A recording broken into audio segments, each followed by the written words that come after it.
እናት የወለደችው ክለብ እንዴት አባቱን ያኮራችሁ ለምድራዊ ቋጣሪ ለየንማ አሁን እኮ ማን እንደሚቋጠር ማን በደንብ ጠላታችን እንደሆነ ለየንበት ትችላላችሁ እኮ ማድረግ ኤክስትራ ጠብቃችሁ ነበር አይደል ኤክስትራ ሚኒ ጠብቃችሁ ነበር አይደል ይሄው ጌሙ አለቀ ጌም ኦቨር ብለሽ ለባዶ ሲሆን ነግራችሁ ነበር ሜሲ ለመናገር 90 ደቂቃ ያስፈልጋል ከዛ በኋላ ተተቻዋለ ብዬ ነበር ይሄን ንጉስ ተጫዋች 90 ደቂቃ ያስፈልጋል ብዬ ነበር እንኳን ደስ አላችሁ የአርጀንቲና ደጋፊዎች ሲጀመር የአፍሪካ ክለብ ማለት ነው ከምሬን ነው ማለት በቃ የአፍሪካ ክለብ እስከፈለገው ፊሽካ እስኪነፋ ድረስ የአፍሪካን ክለብ ማመን የለብም ለማንኛውም ግን ቲሙ ይሄ ስለሆነ ነው ማን አርጀንቲና ቃላት የለኝም በትላንትናው ቁስላችሁ ላይ አንዳንዶቻችሁ ላይ እንዲህ ስቀነዝሩ የነበራችሁ የጨመርነው አሲድ ይባስ ማለት ነው የሚያቃጥል አሲድ ለማንኛውም እንኳን ደስ አላችሁ ትለያላችሁ እናንተ አንድ የአፍሪካ ቡድን መራ ማለት የመጨረሻ ደደብ ሆነ ማለት እኮ ነው ለምን 10 ጎል ያገቡ በቃ ሁሌ ካምባክ እንደተሰራባቸው እኔ ለማመር ሳላ ብዬ ነው እንጂ ግብጽ ለምን ባናታው ትተከለ ምን አገባኝ ቀድሞ ባያገቡ ደስ ይለኛል የአፍሪካ ቡድኖች ማርያምን አሁን ጎል አርጀንቲና ገባች ምን አይነት ካምባክ ነው በኢየሱስ ምን አይነት ካምባክ ነው አላህ ኧረ በስመ አብ ምን አይነት ካምባክ ነው ምን አይነት ካምባክ ነው በስመ አብ ግብጽ ብታልፍ ብዙ የአፍሪካ ሪከርዶች ይሰበሩ ነበር አላቀም ይኸኛው ግን ደስ ይላል አርጀንቲናና ሜሲ ማለት ነው ዘንድሮ አክተር ሙድ እያራመዱብን ነው ገብቷላ አክተር በቃ ቀድሞ አይደበደብም አይነት ሙድ እያመጡ ነው ቀድሞ ይደበደቡልና ከዛ በኋላ ነው ተነስተው መደብደብ የሚጀምሩት ምን አይነት ሙድ እያራመዱ ነው ማን እኔ እኮ አይነት አፍሪካዊ ሀገር ሆና 3-0 እንኳን ጫውታውን በተመራው ለታሸነፈ አትችልም በፍጹም እርግጠኛ ሆኜ የምነግራችሁ ነገር እዚች ጋር ነው ጫውታው ጭንቅላት ነው ማንዬ በቃ በዚህ ላይ ደግሞ እንደ አርጀንቲና ያለ ሻምፒዮን ሆነ ሊዮኔል ሜሲን የሚያክል ተጫዋች በውስጡ ያዘ ቡድን መቼም ልትሰብሩ አትችልም እኔ እንጃ 3 ጎል አግብተበት ራሱ ስብር ልታረጉ አትችልም በቃ በሳይኮሎጂው ረገድ ይበልጣል ነው ማለት በቃ ደግሞ አፍሪካዊ ሀገርና አውሮፓ ሀገር ቢሆኑ እኮ ተስፋ አላረገችል ነበር ግን አፍሪካዊ ምንም አባካታ መጣም ነው ማለት ለማንኛውም ይህ አርጀንቲና እጅግ አስገራሚ አስደናቂ ነው ጀምአው እንደዚህ አይነት ካምባክ የኬፕ ቨርዲ ጮት ያለፈበት መንገድ ታስታውሳላችሁ አሁንም በግብጽ ላይ ደግሞታል ማንዬ ለምንድነው ይሄ ቡድን ዋንጫ ይበላል ብለን በኮንፊደንስ ማናወራው ለምንድነው ለነ ፈረንሳይ ለነ ስፔን ቅድሚያ የምንሰጠው ከነሱ በተሻለ ሁኔታ ራሱን ፕሩፍ እያደረገ ያለ ቡድን ነው ማን ተሽላላችሁ ምንም አይወጣላችሁ ማን በዚህ ላይ በሜሲ እየተመራ አንተ ምን አይነት ጎል ያገባው ምንድነው ያገባው ጎል ማን ፔናልቲ ሰጠው ፓሎን ሊዮኔል ሜሲ ፈርስት ሃፍም እኮ እንደዚህ ያልኩት ሜሲ ምርጥ ሆኖ በሱ ምክንያት ካለፋችሁ ለፉ ማንዬ እነዚህ ማይረቡ ተጫዋቾች ዛሬ ደንዝዘው አነቃቃቸው ምን እንዳረገ ልንገር ይሄ ሰውዬ ማን የዘንድሮ ዓለም ዋንጫ ይገባዋል ነው ማለት በቃ ይገባዋል ተረዳኛል 22 እኮ ሲጀምር አይበላም አርጀንቲና ዘረኛ ቡድን ምናምን እየጀመርኩኝና የሜሲ ብቃት ነው ያሳመነኝ አሁንም በሜሲ 100 ማን መጀመሪያ አሲስት አደረገ ለሮሜሮ ከዛ ራሱ አገባላቸው ከዛ ማንነታቸውን አስታወሱ ነው ማለት ወይኔ ግብጽ በ10 ደቂቃ የ2 ጎል ካምባክ ከሴኔጋል የባሰ ነኛው ደግሞ ከሴኔጋልም የባሰ ማለት ለምን ሜሲ በ39 አመቱ ፈርስት ሃፍ አልገባውም ነበር አረብኛ ምናምን ስተወሩ ባለፈውም ሳውዲ አረቢያ ግራ አጋብቶት ነበር ሰከንድ ሃፍ ሃይድሬሽን ብሬክ ላይ የፈጠነ ማን አይፎን አውጣና ዱዋሊንጎን ዳውንሎድ ሲምፕል አረቢክ አክቲቬት አናገራቸው በአረብኛ ነው ብለ ወይኔ ጉዴ እኔ እናቴን ማን ይሄን ተጫዋች አለማድነቅ በጣም ከባድ ነው ማን እነዚህ ተጫዋቾች እኮ ማን ነው ፕሪሚየር ሊግ ምናምን የሚጫወቱ ተጫዋቾች እኮ እነሱ ማድረግ ማይችሉት ነገር እኮ ነው የሚያደርገው ተኝተው ነበር 2-0 አረብ 3-0 ይሸነፉ ነበር ገባር ከዛ እሱ እኔ እጅ አልሰጥም ብሎ የሆነ ፍንጭ ብቻ ሲያሳያቸው እነሱም ተነቃቁ ነው ምን 78 84 91 3-2 ወይኔ ግብጽ ነገርኩሽ እኮ መጀመሪያም ክሬዲቱ ለኢትዮጵያ ውሃ ስለሰጠችኝ ኢትዮጵያ ምናምን ነገር በይ አልኩሽ ሃይድሬሽን ብሬክ ላይ ምንም መግለጫ አልሰማውም ከሲሲ ስለዛ ጣልኩሽ ወደ ቤት በቃ ምንም ማድረግ አይቻልም አንቺ አርኪ ምን ሰውዬ ማን ነው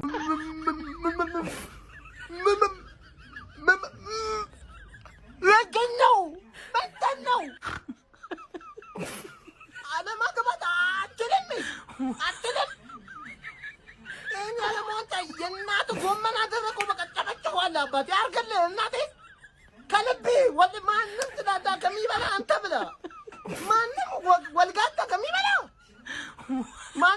ሮናልዶዬ ካልበላና አንተ በላ እናቴ ከልቤ ወላሂ ለአዲም ነው።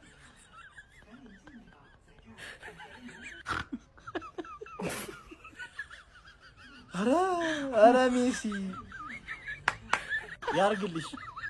ጨርሻለሁ ወንድሜ እህቴ፣ በዚህ ሰውዬ ከመቋጠር የምሬን ነው።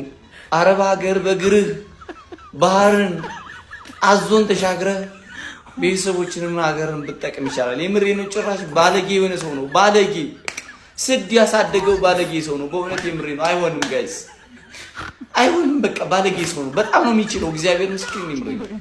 በጣም ባለጌ ሰው ነው። 39 ዓመቱ ነው። ባለጌ፣ በጣም ባለጌ ወርጋጥ ሰው ነው። በእውነት የምሬን ነው። ጭራሽ አይሆንም። ጠንክረህ ሰርተህ ራስን ብትለውጥ ይሻላል። የምሬን ነው። ሜሲ አይችልም የምትል ሰው ደግሞ አይን ሰጥቶህ አይን የከለከለ ሰው ነው። በእውነት የምሬን ነው። ይችላል በጣም። እኔ ዛሬ የትላንቱ ጨዋታ እኮ በመድኃኒዓለም የዛሬው ጨዋታ ነው ቅጥል ያደረገኝ። እንደ አፍሪካ ግን የገማ ሀገር አለ? እግዚአብሔር ነው። የምሬን ነው። እንኳን አበሻውኛ ነው። እንኳን አለመሳተፋችን ጥሩ ነው። ቫሞስ አርጀንቲና ቫሞስ ሊዮኔል ሜሲ በስመ አብ የስንቱ ማክስ ተላጠ። ፈርስታፍ ይህ ሰውዬ ባለጌ ነው። ፈርስታፍ ፔናልቲ ሳተ። እድል ሰጠህ እንድትለፈልፍ ቲክቶክ ላይ መተህ ቪዲዮ ፖስት እንድታረግ እድል ሰጠህና ከዛ ሰከንድ አፍ ያዋርድሃል።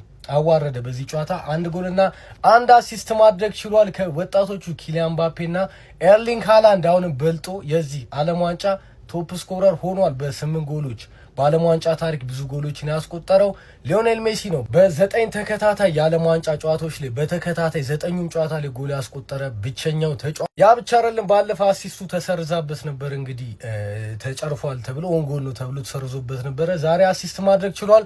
ከዲየጎ ማራዶና እንግዲህ በአንድ በመምለጥ በዓለም ዋንጫ ታሪክ ብዙ አሲስት ያደረገው ተጫዋች ሆኗል ማለት ነው። በዓለም ዋንጫ ታሪክ ብዙ አሲስት ሜሲ፣ በዓለም ዋንጫ ታሪክ ብዙ ጎል ሜሲ፣ በዓለም ዋንጫ ታሪክ ብዙ ማን ኦፍ ደ ማች ያለው ሜሲ፣ በዓለም ዋንጫ ታሪክ ብዙ ፕሌየር ኦፍ ደ ቶርናመንት ወይም የዓለም ዋንጫው ምርጥ ተጫዋች ተብሎ የተመረጠ ሜሲ። እንደው ለወዳጅም ለጠላትም ቢደግመው አሪፍ ነበር። አሁን አርጀንቲና የትም እንደማደርስ እኮ ግልጽ፣ ግን እንኳን ዛሬ አልወደቀችም። ከኢንግላንድ አታልፍም በእርግጠኝነት አርጀንቲና፣ የሚረባ ቲም አይደለም። ግን እንኳን ዛሬ አልወደቀችም። እንኳን ሜሲ ጎል አገባ፣ አበቃ። ከ2-0 3-2 በክርስቶስ ምን አይነት ብልግና ነው! የስንቱ ማክስ ተላጠ እኮ ፈርስታፍ፣ ስንቱ ለፈለፈ። ለማንኛውም ማንሽም እንድታስመስኝ አልፈልግም። ማንም ሰው ሜሲ እንዲወድቅ እኔ መጣ አይኔ ሜሲ እንዲያልፍ ነው የምፈልገው። እኔ አልቋጠርበትም። አብዩኤል እስከዚህ ድረስ ካየው ወይም ቪዲዮ ማለት ነው አትፈልግም ሜሲ እንዲያሸንፍ አንሳከስ። ቢስሚላ ምን አይነት ጨዋታ ያየ ነው! የሜሲ ሀገር አርጀንቲና 2-0 የተመራች ካምባክ አርጋ 3-2 አሸነፈ ማለፍ ችላለች። ቪዲዮን ኮፒ ሊንክ ሪፖስት ላይ ከማድረግ ጀምሮት ፋሚሊ ቅድም ረፍት ላይ የሰራሁትን ቪዲዮ ሰምታችሁታል። ሜሲን የያዘች ሀገር ምን እንደምትሰራ አይታወቅም። ይቀጣችኋል አጋጣሚውን ካልተጠቀማችሁ። 2-0 3-0 ብትመራ ሜሲ በህይወት እያለ ሜዳ ላይ እዛ እያለ ምን እንደሚያደርግ አታውቁት። ምክንያቱም ምታተኛ ነው። ለቡድን አጓሮቹ ከረፍት እስከ 79ኛው ደቂቃ እኮ ነው ጎል የተመሩ የነበሩት። ከዛ በኋላ ምን እንደሰሩ አይታችኋል። ልጆቹም ከዛ በኋላ ሞራላቸው መጣ። በርግጥ ግን አብሯቸው ያለው ሜሲ ነው። እንዴት እሳት አይሆኑ? ምን ማድረግ እንደሚችል ታውቃላችሁ። መቼም ያው እድሜ ቢሄድም ላይሮራት ምናምን እየሄደ ከዛ ምናምን ከሙሉ ድሪቡል 11ዱን ላያደርግ ይችላል እንደ በፊቱ። ግን እግሩ ኳሷ ስትገባ ምን ማድረግ እንደሚችል ማፍጠኛ አለቁ ይገልሃል። ዲሽቃ በሉት እኮ ይሄ ነው በቃ። እኔ አውቀው ነበር ምክንያቱም ከዚህ በፊት አውቀዋለሁኛ። ሜሲ ብዙ ቀን አስቀይሞኛል። እንደምታውቁት ስንት ሻምፒዮንስ ሊግ ሊኖር ነበር እዛ ስፔኑ ክለብ ላይ ያለ ፊሽካ እስካልተነፋ ድረስ ማመን አይቻልም። ይሄ እንደዚህ አይነት ተጫዋች ስትይዝ ይሄ ነው በቃ። ግብጽ ስለሆነች አይደለም ማንም ቢሆን ነው እኮ የምላችሁ። እና ተጋድሎም ደስ ይላል። የሜሲ ወዳጆች ካላችሁ እንኳን ደስ ያላችሁ ማለት ያስፈልጋል። ግን እስከ 79ኛው ደቂቃ ድረስ የነበረው የፐርፎርማንስ አጥጋቢ አልነበረም። ሜሲ በፈለገ ሰዓት ይሰጣል፣ ይነሳል። ምንም ማድረግ አይቻልም። ይሄ ነው የሆነው እንግዲህ። ለማንኛውም እስቲ የተሰማችሁን ኮመንት ላይ አስቀምጡ። ቪዲዮ ከተመቻችሁ ኮፒ ሊንክ ፖስት ላይክ ማድረግ እንዳይረሳ። ቴንክ ዩ። ለመቀኛ፣ ለሸረኛ፣ ለቡዳ፣ ለጠንቋይ፣ ለቋጣሪ፣ ለወረኛ የማይመች ቲምና ሰው ፔናልቲ ስቶ አርጀንቲና ተባረረች ለማለት ባኮበኮበበት ሰዓት በ10 ምናምን ደቂቃ 3 ጎል ሰጠትና ማሸነፉ አይደለም ደስ ያለኝ የዳኝነት ጥያቄ የሚነሳበት ጨዋታ በመሆኑ ብዙ አልቃሻ መጥቶ ፊፋ ግዞት ነው ፊፋ ያግዘዋል ፊፋ ብሎ ሲያለቅስ ደስ ይለኛል።